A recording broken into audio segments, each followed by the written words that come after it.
Hi, welcome back to Life and Stuff with LadyCJ, me, your host. Tonight we're gonna read a ghost story. But before we get to that ghost story, I'm going to tell you about an encounter that I had with an actual ghost. And we're going to talk a little bit about the author of the ghost story. So, I used to live at my godmother's condominium. My godmother passed away in her condominium. And about 6 months after she passed away, I moved in to her condo. And it was pristine. Like, everything was exactly the way she left it. Like, right down to the coffee cups. Like, everything was in the exact same place as where she left it when I got there.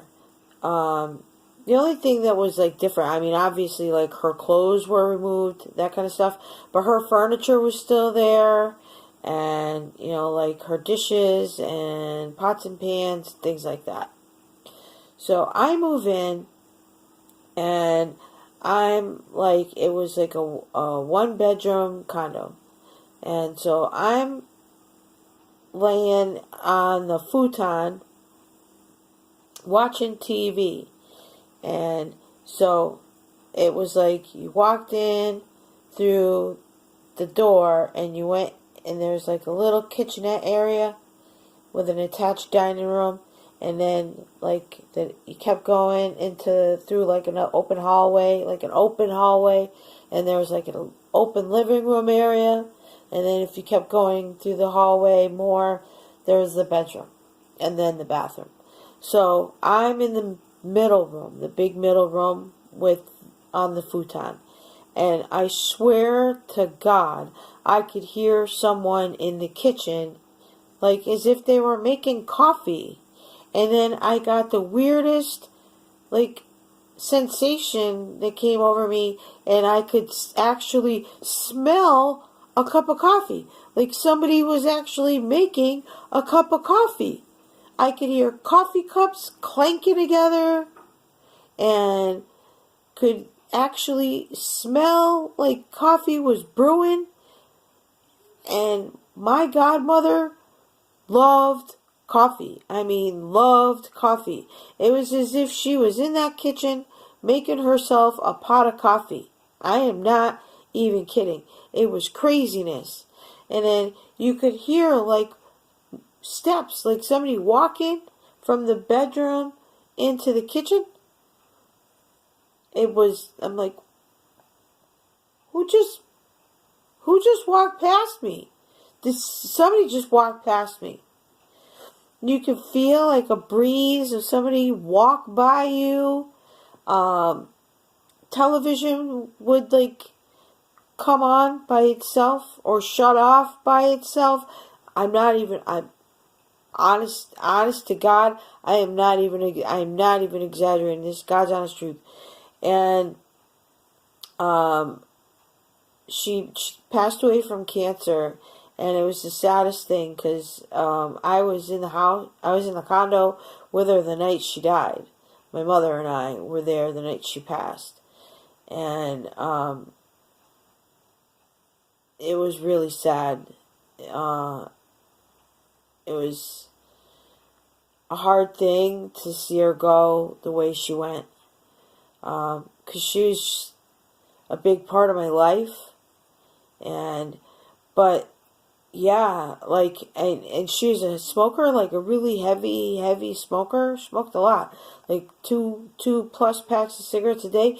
You could smell like cigarettes. It was strange. But the coffee, you could hear her, like, hear coffee cups banging around at like 2 o'clock in the morning. It would wake me up. And then you'd hear her, like, footsteps go down the hall, like she's going back to her bedroom.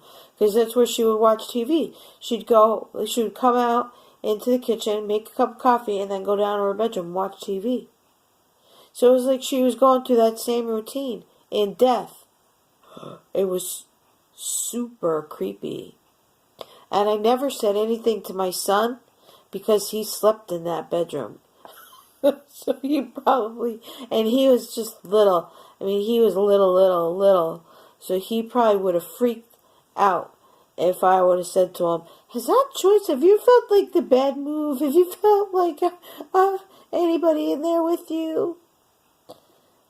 Yeah. So I think my godmother, I think her soul wasn't released. And she was cremated, so we all got like ashes. Like each one of us got like a little bit of her ashes. And she asked for us to release them into the ocean. And I haven't yet. And I think I have to, because I have activity at my house now. Like, I don't live at the condo anymore. But I live back in the house that I had with my ex-husband. And lots of long story. And, anyway, yeah, there's like activity here. And I had somebody who's like a psychic kind of person who's never been to my house before say that they could feel like activity here. So I think it's time that I release her ashes, but I don't know. Sometimes I just feel more comfortable knowing she's here. But that's selfish of me. It's really selfish of me. So I really should go to the beach and release her ashes. So anyway, that's my ghost story. But there's other ghosts in my house too. I'll tell you about those ghosts at another time, because those are some creepy ghosts. There's some creepy ghosts. But I live in Agawam, and I live on some land and near some property that some really crazy things have happened. So, yeah, some crazy things. So, yeah, there's like activity. And I'll have to look for the pictures, but if you believe in ghosts, I'm pretty sure I've caught like orbs and what do you call those things you can see through them? It's a ghost. Do you see through them? So it's not a person and not an entity, but well, anyway. So tonight's story is, it'll come to me. Watch as I'm reading. It's gonna come to me, and I'll be like, "That's what that word is." So tonight's story comes to us from a gentleman. His name is Washington Irving. He was from New York, and he was born in 1783. He passed away in 1859. He was 76 years old. He was basically a short story writer and a biographer. He's most famous for his story of Sleepy Hollow and Rip Van Winkle. He also affixed the nickname Gotham, which means Ghost Town, to New York City on 11/11/1807. And he created a magazine called Salmagundi, which was remarkably similar in style to our Mad magazine. He spent many years abroad and actually had an affair with Mary Shelley. And he was really good and tight friends with Edgar Allan Poe, the adventure of the German student. On a stormy night, in the tempestuous times of the French Revolution, a young German was returning to his lodgings at a late hour across the old part of Paris. The lightning gleamed, and the loud daps of thunder rattled through the lofty narrow streets. But I should first tell you something about this young German.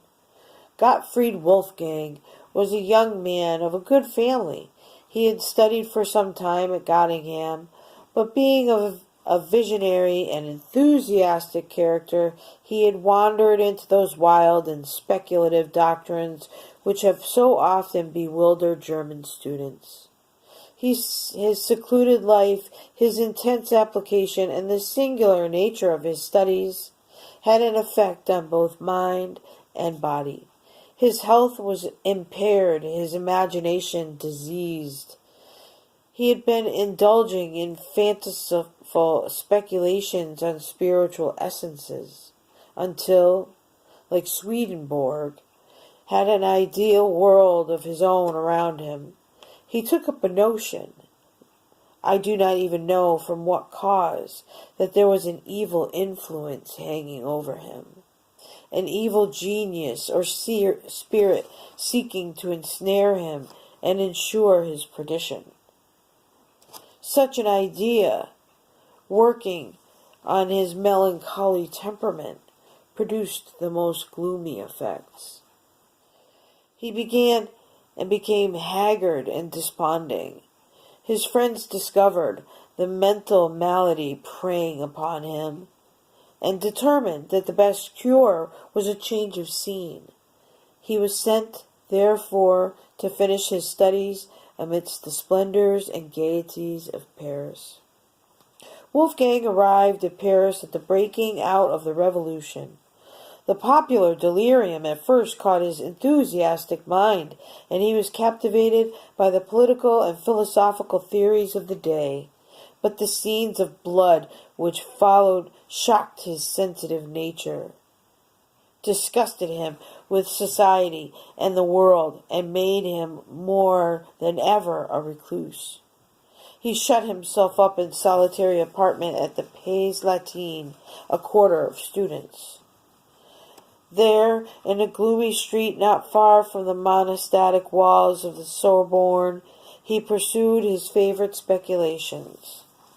Sometimes he spent hours together in the great libraries of Paris, those catacombs of departed authors, rummaging among their hoards of dusty and obsolete works in quest of food for his unhealthy appetite. He was in a manner a literary ghoul, feeding in the charnel house of decayed literature. Wolfgang, though solitary and recluse, was of an ardent temperature, but for a time it operated merely upon his imagination. He was too shy and ignorant of the world to make any advances to the fair, but he was a passionate admirer of female beauty, and in his lonely chamber he would often lose himself in reveries on forms and faces which he had seen, and his fancy would deck out images of loveliness far surpassing the reality. While his mind was in this excited and sublimated state, a dream produced an extraordinary effect upon him. It was of a female face, of transcendent beauty. So strong was the impression made that he dreamt of it again and again. It haunted his thoughts by day, his slumbers by night. In fine, he became passionately enamored of this shadow of a dream. This lasted so long that it became one of those fixed ideas which haunt the minds of melancholy men, and are at times mistaken for madness. Such was Wolfgang, and such his situation at the time I mentioned. He was returning home one late stormy night through some of the old and gloomy streets of the Marais, the ancient part of Paris. The loud claps of thunder rattled among the high houses of the narrow streets. He came to the Place de Grève, the square where public executions are performed. The lightning quivered about the pinnacles of the ancient Hôtel de Ville, and shed dickering gleams over the open space in front. As Wolfgang was crossing the square, I shrank back with horror at finding himself doused by the guillotine. It was the height of the reign of terror, when this dreadful instrument of death stood ever ready, and its scaffold was continually running with the blood of the virtuous and the brave. It had that very day been actively employed in the work of carnage, and there it stood in grim array amidst the silent and sleeping city, waiting for a fresh victim. Wolfgang's heart sickened within him, and he was turning, juddering from the horrible engine, when he beheld a shadowy form, cowering as it were at the foot of the steps which led up to the scaffold. A succession of vivid flashes of lightning revealed it more distinctly. It was a female figure, dressed in black. She was seated on one of the lower steps of the scaffold, leaning forward, her face hid in her lap, and her long disheveled tresses were hanging to the ground. Streaming with the rain which fell in torrents, Wolfgang paused. There was something awful to this solitary monument of woe. The female had an appearance of being above the common order. He knew the times to be of vicissitude, and that many a fair head, which had once been pillowed on down, now wandered houseless.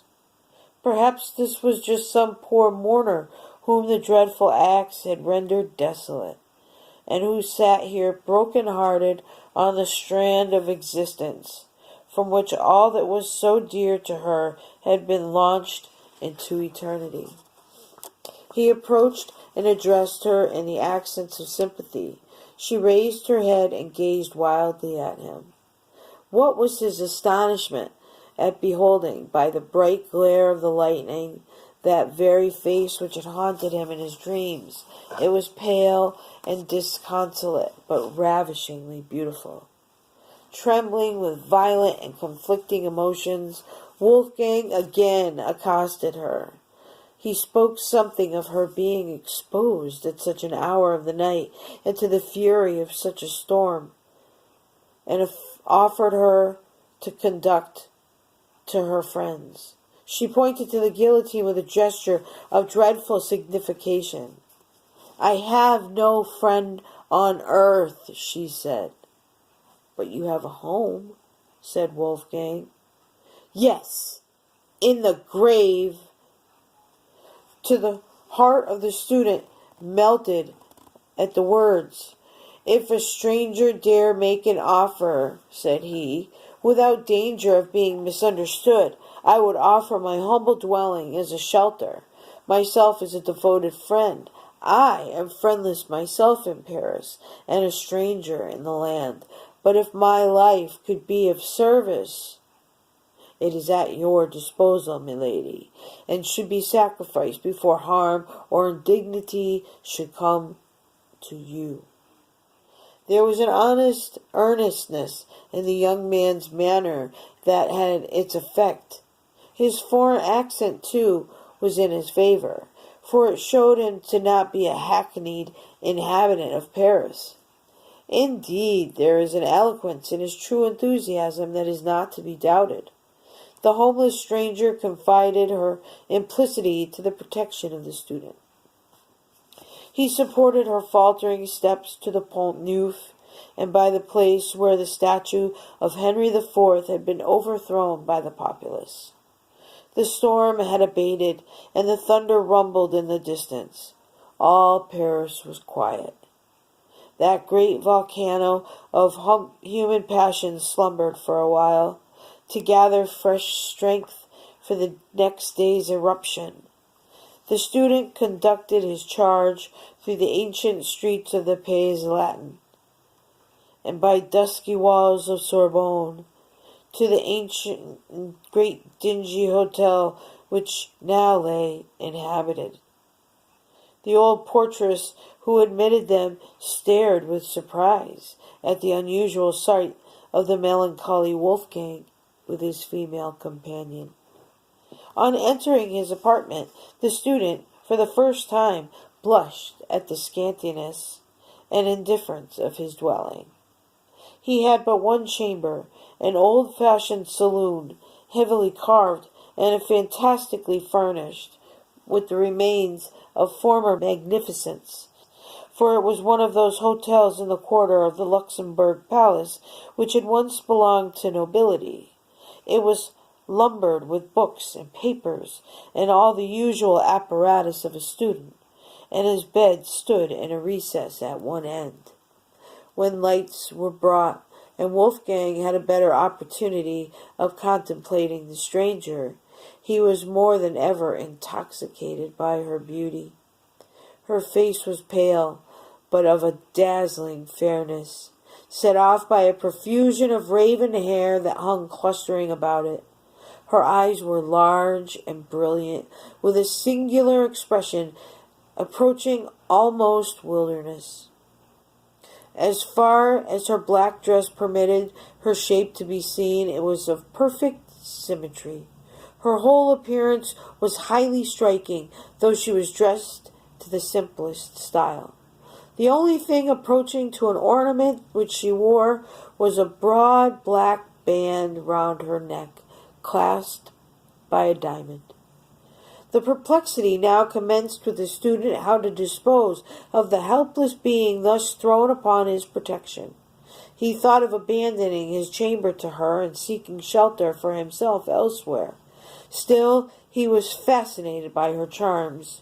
There seemed to be a spell upon his thoughts and senses that he could not tear himself away from her presence.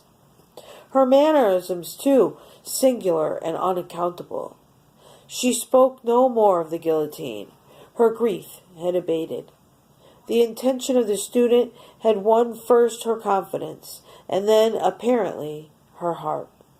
She was evidently an enthusiast like himself, and enthusiasts soon understand each other. In the infatuation of the moment, Wolfgang avowed his passion for her. He told her the story of his mysterious dream, and how she had possessed his heart before he had even seen her. She was strangely affected by his recital, and acknowledged to have her felt an impulse towards him equally unaccountable. It was time for a wild theory and wild actions, and old prejudices and superstitions were done away, and everything was under the sway of the goddess of reason. Among other rubbish of the old times, the forms and the ceremonies of marriage began to be considered superfluous bonds for honorable minds. Social compacts were of the vogue. Wolfgang was too much of a theorist not to be tainted by the liberal doctrines of the day. "Why should we separate?" said he. "Our hearts are united. In the eye of reason and honor we are one. What need is there of sordid forms to bind high souls together?" The stranger listened with emotion. She had evidently received illumination at the same school. "You have no home nor family," he continued.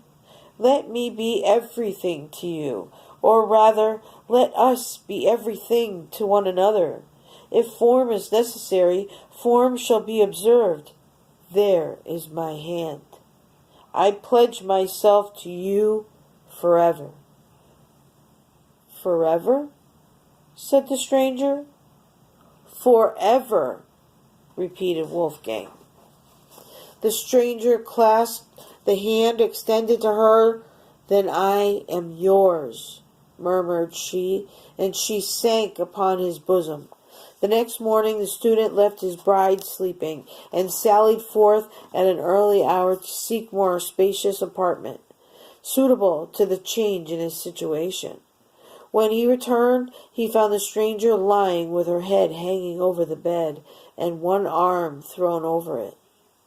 He spoke to her, but received no reply.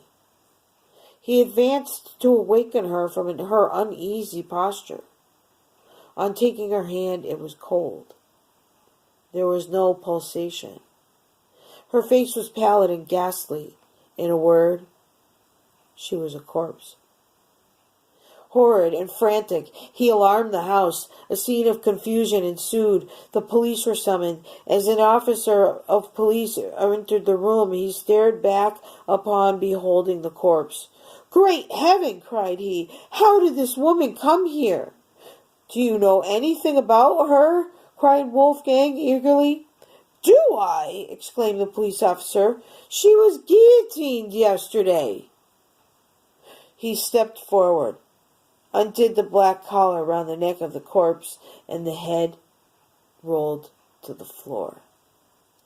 The student burst into a frenzy. "The fiend! The fiend has gained possession of me!" shrieked he. "I am lost forever!" They tried to soothe him, but in vain. He was possessed by the frightful belief evil spirit had reanimated the dead body and ensnared him. He went distracted and died in a madhouse. Here, an old gentleman with a haunted head finished his narrative. "And is this really a fact?" said the inquisitive gentleman. "A fact not to be doubted," replied the other. "I had it from the best authority. The student told me it himself. I saw him in a madhouse in Paris." Ha ha ha ha! That was kind of spooky. So, she was a ghost. A seductive ghost. I wonder if they did the naughty knot. Naughty, naughty, naughty, shame, shame. I know your name. So, yeah. A ghost story from the 1800s. Yep. They write them pretty good back then, I'd say. So, that's it for tonight. Our story from Mr. Washington Irving on a seductress who had lost her head and still out looking for souls to capture, to take with her to the netherworld. Gentlemen, keep your eyes out for ladies with tight chokers. You want to pull those things, make sure her head doesn't fall off. This is LadyCJ. If you like that story and you want to hear more, hit that subscribe button. Leave me a comment. I'll talk to you again. Take care.